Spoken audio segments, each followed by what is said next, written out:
But it's great to be back. And of course, you guys know I come from the Republican Mecca of Orangeburg. And this group here, and seeing this kind of crowd really just fires me up. And I've spoken to this group a number of times, if y'all can remember. In fact, my first speech to any GOP club, if you can remember this, going back that far, was in 2009. I just got back from Afghanistan, wrote a book, and I was actually invited here to talk just about the book and some of the things I had seen. It was actually in a different place, by the way, too. And I usually always check locations. But as Royal Lindsay, who came with me, will say, we sat through the parking lot, saw no cars whatsoever, and figured either everyone's late or we're in the wrong place. So I'm glad I at least found it here. But that was my start into political life. Because many of you know my story, and I think it's the story of many people here, which is you came into it a little bit late in life.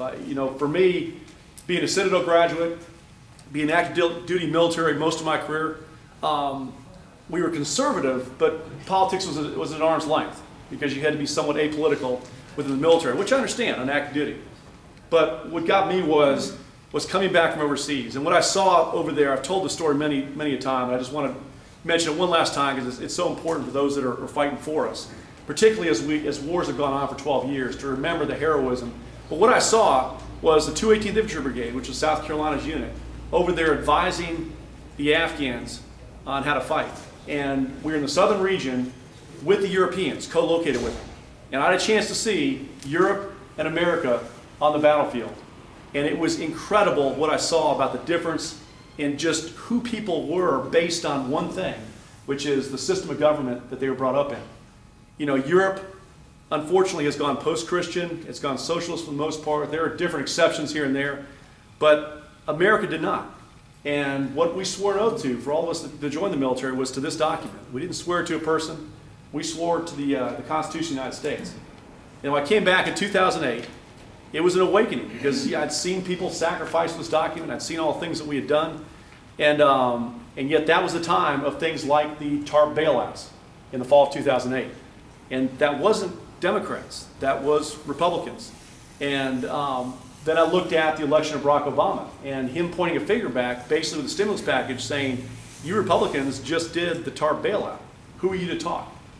And I realized we were headed in the direction of Europe as fast as we could possibly go. And so, having never been involved in being this crazy airborne ranger, I jumped in at the top. I ran for a state level office. And in fact, February 27, 2009, almost exactly 5 years ago, I spoke at the first Tea Party in the history of the state. And I'm proud of that. Tea Party's been maligned. Tea Party is about this. And I still recall that day on the banks of the Reedy River. They were expecting 20, 30 people up there. And it was freezing rain and everything else. But there was like 3,000 of people like many of you who just said, look, enough is enough. We've seen both parties taking us in the wrong direction. We see the country that was given to us, this free country based on a document that has kept us free for 235 years, frankly, going down the tube because so many leaders are not following this document. And so on that day, 3,000 people up there, I was the second or third speaker, the bullhorn. I remember just the feeling, the emotion, just before I announced for Lieutenant Governor. It was incredible. And that wave was a revolution. It really was. Y'all remember back there, 2010 was a revolution. And even though I ran my butt off, made it all the way up to the runoff, lost in the runoff, I could still feel what that power did. It wasn't just the Tea Party. It was the American people wanting to take their country back. And I see it coming again. I really do. Because for me, having ran a race like that, when I got done, I was frankly devastated. It was tough. People ask what was tough, being in combat or running for office, and Congressman Wilson will tell you, in some ways, frankly, running for office, your whole family's out there, and you're just exhausted for the whole time you're running. But I was going to push things to the side. But last year, about this time, I felt the call to come back in, and part of the call is that really our country now truly is at a point where we're at a tipping point, and I don't know how much longer it can last. 17 trillion plus deficit, the social things we see going on. I don't know if you guys follow this, but follow this closely. A German family who is homeschooling their children asked for asylum in America, okay? And in Germany, they can be put in jail and lose custody of their children for homeschooling their children. This president, who loves amnesty for everybody who comes in illegally, this president, his administration, went to the Supreme Court and said, in this case, we believe Germany's right. We believe they're right. They're okay with what they're doing, and therefore this family does not deserve asylum. So if you all follow this, both the Justice Department that represents us and our Supreme Court, and oh, by the way, in our Supreme Court, there are two justices, Sotomayor and Justice Kagan. Guess who voted for both of those? Lindsey Graham. And those two names right there, I'll tell you, you can throw everything else out there.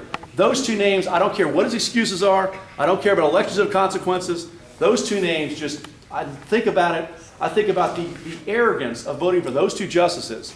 But those two justices, along with the others, said that this family had to go back to Germany where they're facing imprisonment for homeschooling their children. What does that tell you about homeschoolers here? About their thoughts of it? Because it's coming. And so it's things like that I saw last year. Now, I will tell you, when I first thought about coming back in, my initial thought was, okay, I ran for lieutenant governor, made the runoff.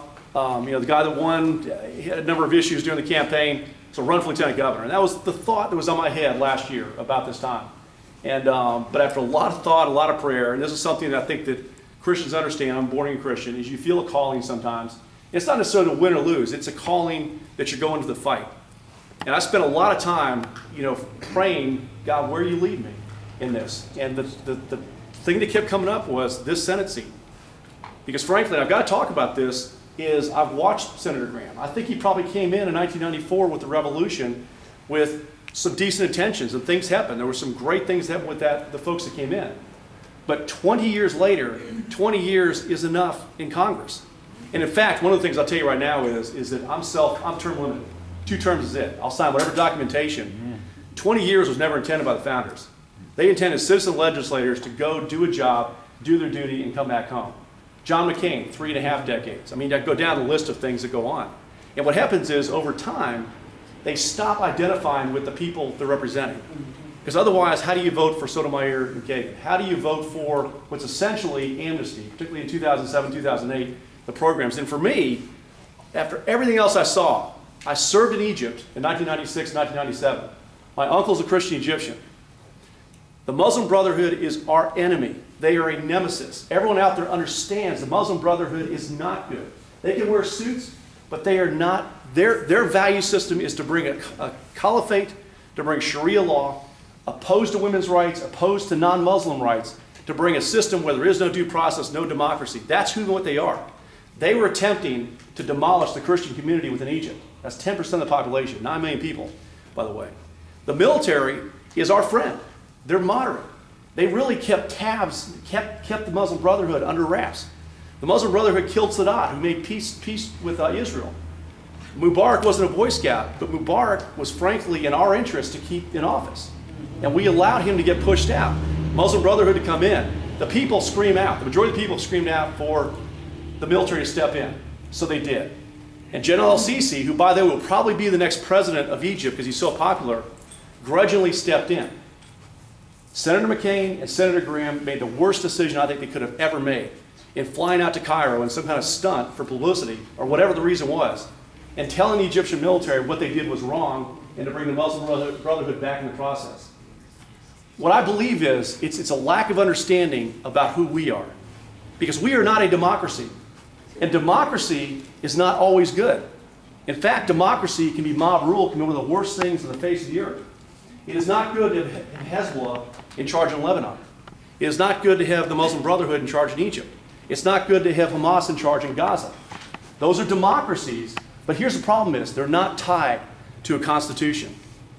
And I don't think, quite frankly, watching what they did, they understand that. And that was the straw that broke the camel's back for me getting this race, is I really said enough is enough. I'm going to get in, win or lose. I'm going to make this statement. I'm going to make this stuff known, that it's not just the immigration issues. It's not just voting for people like Sotomayor and Kagan. It's not just the internet sales tax. I mean, of course, we got a whole litany of things we could read out. But it's also in foreign policy. We don't need to reflexively get involved in everything in the world. Because quite frankly, we're not constitutionally mandating. It's provide for a common defense, and that's it. Now, I volunteered for Afghanistan. I firmly believe that bin Laden was behind 9/11, and the Taliban would not cough him up. So I got involved for that reason. But there are other things going on in the world right now where it is not in our interest to get involved. Syria is a good example where you have very bad elements trying to take out Assad. Now, frankly, Assad's not a Boy Scout either. We got to look at who and what is in our interest. So with that, again, foreign policy, domestic policy, and all that, I come to you. Now, I would tell you this much, is if you ask me any questions, and I know we don't have time for it right now, all I'm going to do is direct you back to the Constitution. And I read Article 1, Section 8 very closely before I started running to look at my background, to look at what the Constitution says and what Congress is supposed to do. In 1980, almost 80% of Congress were veterans. Probably a reason for that, because as you go through, and if we're pushing back duties that should be state duties, like education, there should be no National Department of Education. Shouldn't be. And I go, thank you. I go through, thank you, appreciate it. Those should be state issues that state legislators are taking care of. At the national level, primarily, what Congress is supposed to do is national defense and foreign policy. And I go through declaring war, raising the Army, all these sorts of things. That's what Congress does. Now, at the same time I'm going to fight Obamacare tooth and nail, because Obamacare is an unconstitutional grab at the federal level. But I'll say this last bit is that I look at my duties as elected senator over the military. Our military is being gutted and demolished. And all this talk about freedom we have, I'm a liberty guy, I'm freedom, everything else. If we can't defend ourselves, all this freedom talk is gone. And we are destroying our military. Not just the numbers going down to pre-World War II levels, but also the warrior ethos. You know, I'm going to make a tough statement here. My wife is an Army doctor with me. She's a doctor right now, and it gives me a lot of insights into healthcare. So women belong in a lot of roles in the military. They don't belong with men in Navy SEALs and Rangers and infantry, things like that. And I'm going to make these tough statements because, frankly, I need to speak out because no one is speaking. Very few are speaking out on these type of issues. We have got to get control of what's going on. The radical homosexual movement is destroying the morale of the military. We now have drag queens before, things like that we would have never thought possible. And last summer, General Odierno said there were only 2 trained combat BCTs, about 6,000 men ready to fight right now. That's not good. In the 1970s, General Shaw Meyer, who's the chief of staff, said the Army was hollow. At that time, if we'd been attacked, I don't know if we could have defended ourselves. I think things are worse right now. And it's Congress's duty to step in. So one thing I'm going to do is, in addition to getting rid of Obamacare, getting rid of the National Department of Education, making a serious dent in the national debt, is I'm going to call these generals in and say, General, what do you really think about these issues that are being done? Do you think it's right to let gay couples have 10 days of free leave to go home and get married when heterosexual couples cannot? Because that's what's going on. I want to ask those questions and put them on the spot. Congress is required to do that. So I know my time is near. I'd ask for 3 things from you. 3 things. First thing is, and I mean this, born again Christian, I believe in a sovereign God. I ask for your prayers. Not just for me, but for all of you. And partly, too, is not just for us, but for our families. I mean, you got to tell your kids to get off the internet because you can't, you know, daddy's going to be called everything the face of the earth. It's tough for kids out there, but please say prayers for the families and pray God puts the right person in. You know, I think it's me, but I want to see the right leadership. This really, in the end, is not about me. It's about duty, honor, country. If there's someone else that God has placed for that position, I'm fine. I'll support them. I just believe Senator Graham, at this point, needs to go home after 20 years in D.C. I'd also ask for your vote. Thank you.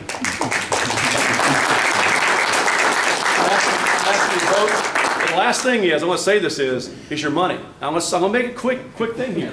Okay? Senator Graham has supposedly $8 million. He went over $7 million for this last reporting. We're never going to match him dollar for dollar. And as my driver will tell you, we're in the $1 million McDonald's thing out of my pocket because basically we're trying to scrounge for every penny possible. And we don't need to match him on that. But if you have money to give, please give some money. We can do this. I'm going to tell you, I mean this. We can do this. I see it happening. People say he's got it in the bag. He does not have it in the bag. We're going to do this. One of us is going to get in that runoff. And once we get that runoff, he is gone. And imagine the message that sends across the entire country about sticking to conservative principles. Right. It's nothing against him. He can go back up to the upstate and live his life. I have nothing against Senator Graham as a person. But imagine that statement. Please get fired up in this election. Please don't believe what the liberal media is saying. We can win this. I firmly believe it. Just give us the chance. Give us the prayers. Give us the vote. Give us the money. Thank you so much, and God bless you.